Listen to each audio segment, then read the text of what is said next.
વરસાદને લઈને હવામાન શાસ્ત્રી અંબાલાલ પટેલે આગાહી કરી છે, જેમાં આગામી 72 કલાકમાં ગુજરાતમાં ભારે વરસાદની આગાહી કરવામાં આવી છે।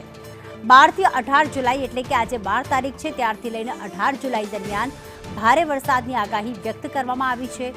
રાજ્યના કેટલાક ભાગોમાં વરસાદ રહેશે। 13 થી 16 જુલાઈ દરમિયાન બંગાળમાં વરસાદી સિસ્ટમ સક્રિય થશે, જેને લઈને પંચમહાલ, મહીસાગર અને સાબરકાંઠામાં ભારે વરસાદની આગાહી કરવામાં આવી છે। આ ઉપરાંત કચ્છ અને બનાસકાંઠામાં પણ મેઘરાજા મહેર કરશે, એટલે કે ભારે વરસાદ રહેશે। ઉત્તર ગુજરાત અને દક્ષિણ સૌરાષ્ટ્રમાં પણ મેઘરાજા આ બંને જિલ્લાઓને ગમરોળશે।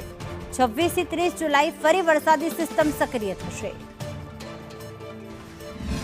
આગામી 72 કલાકમાં રાજ્યમાં વરસાદ ખાબકી શકે તેમ છે। પૂર્વ ગુજરાતના ભાગોમાં ભારેથી અતિ ભારે વરસાદ થવાની શક્યતા રહેશે। આ ઉપરાંત લગભગ મહીસાગરના ભાગોમાં ભારેથી અતિ ભારે વરસાદ થવાની શક્યતા રહેશે।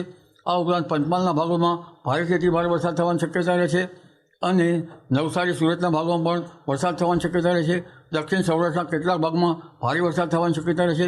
ઉત્તર સૌરાષ્ટ્રના રાજકોટ વગેરે ભાગોમાં હળવદ તેમજ સુરેન્દ્રનગર, લીંબડી વગેરે ભાગોમાં વરસાદ થવાની શક્યતા રહેશે અને આ વરસાદની સિસ્ટમ લગભગ વરસાદ 18મી જુલાઈ સુધી રહેવાની શક્યતા રહેશે અને હજુ વરાપ નથી થઈ ખેડૂતોના ત્યાં પુનઃ વરસાદ થતાં ખેડૂતોની હાલત લગભગ જ્યાં વરાપ નથી થઈ ત્યાં બેહાલ જેવી ગણી શકાય।